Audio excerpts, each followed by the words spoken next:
controversial opinion. I think that 125s are more dangerous than starting on a bigger bike. I said it.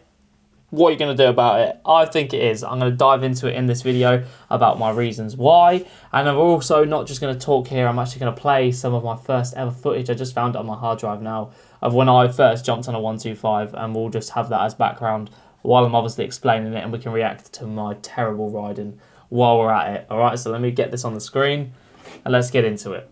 Right, so this is some very early footage on my Keyway Superlight, one of the worst 125s going on the market. Cruiser, I was a brother. Wait. I was a brother. Little did I know I'd make merch for it. Yeah, apparently wanted to be a cruiser boy. That lasted long. But yeah, I'm on my 125. This is like one of the rides home with my dad. You can see us here going through town. But the reason I say they're dangerous, right, is because you're just not fit. Like in town, don't get me wrong, in town they're fine. Like this is fine, no worries. Just like you'd have a 50cc rev and go through town, it's absolutely fine because they're all 30 roads. No one's really having to use engine capacity to even get anywhere, do you know what I mean?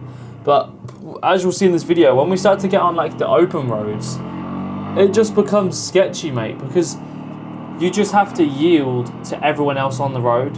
That's the thing I have an issue with when it comes to 125s. It's just the power difference. You can't even do the speed limit.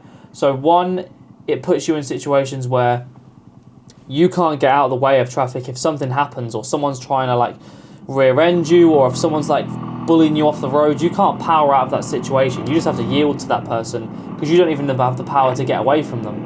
Say if someone's pulling into your lane, you just have to brake because you can't accelerate out of it. There's situations many times where I've had to accelerate out of something because braking would be an option and I'm risking getting rear-ended, but I can power out of it, no worries, and now I'm ahead of it and I'm out of the way. You can't do that on a 125. It's dodgy, mate. It's obviously it's fine around town, but it's more the dual carriageway and open roads where it starts to get dodgy.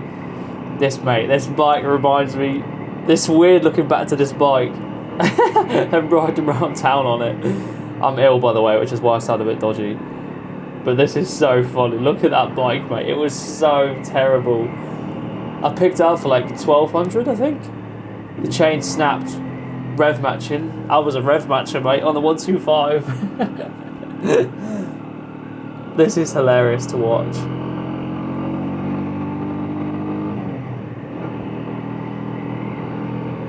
Doing my head checks. My leather jacket on. Why? I had Doc Martens on. I had fucking... What a weirdo. I think I'm looking for my dad because I didn't know where I was going. But yeah, we're coming up to the bigger road soon. So obviously, yeah, you can't power out of situations. You just have to yield to everyone on the road. But not even that. When you're on the road, people see the L plates. They see that you're going slower, you can't physically go any faster. It just starts pissing people off. Then you just start to become an inconvenience to everyone around you. Then they want to start doing these crazy overtakes to get over you because you're holding everyone up. It's like you can't even flow with traffic and be out of the way, and people wouldn't even batter an eyelid because you are, yes, you've got an L plate on, but you're also just holding everyone up. You've got, like, as you'll see here, as we absolutely open this thing up, fully tucked. Look, I'm barely... What are we at? Because it's kilometres in the big numbers. 60 is... We're at 55. We're just... Are we? No, we're not even at 60. We're at 50. I can't even get to 60. I'm still going. Do you know what I mean? I'm full throttling that. And I'm not even I'm at 50 right now. Look, cars overtaking me. Obviously, that's a slip road you can get past. But do you know what I mean? As you get onto these bigger roads, you're not in a safe place. You can't flow with traffic and stay ahead of people.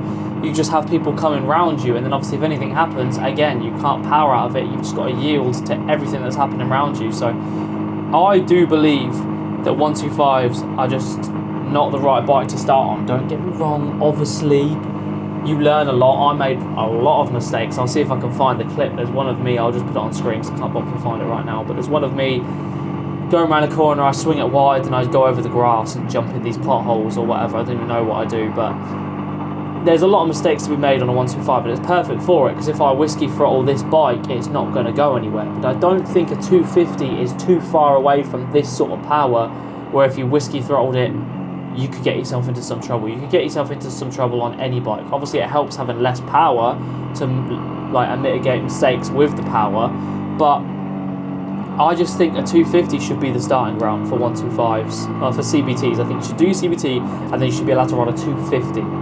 That's what I think. If you're going to be allowed on these sorts of roads where you need to at least be able to do the speed limit, do you know what I mean?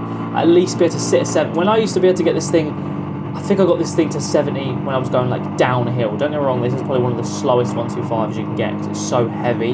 It's only got like 9 horsepower. It's really, really slow. But the only time I got this up to 70 was like down a hill, fully tucked, trying to absolutely redline this thing. And it was obviously redlining. That's not really great for the engine to constantly have to be at redline. So it also puts stress, more maintenance, all that sort of stuff on the 125s. They're more prone maybe to break because you're having to absolutely pin them. And it also puts you in that state of mind where you can't relax, because right now you're fully in that zone of like, I need to go absolutely nuts right now in order to keep up. Like some of you guys on the group rides. There's some people on the group rides that ride 125s, obviously.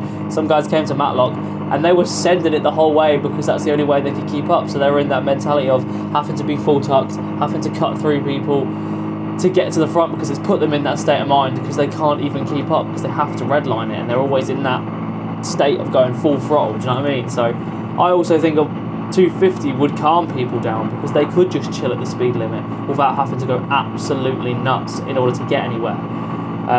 So yeah, I don't know. I also think 125s just create a load of bad habits because obviously, like I just said, you have to ring them. So it just creates, I think, more reckless driving because you have to go so nuts on a 125 in order to get anywhere and have a good time. You have to ring it, and that creates, not in everyone, but it does create a trend of like reckless 125 drivers. Like we've all seen them, the reckless 125 boys that just fucking swinging it round because they have to, because otherwise they can't go anywhere. Do you know what I mean? So overall, I just think 125s are way too slow for the UK roads, at least, and just to be allowed on these sorts of roads. I think I even jumped on the dual carriageway. Look, here we go. What am I at? I'm at 65. This is the road. I think this might be 70.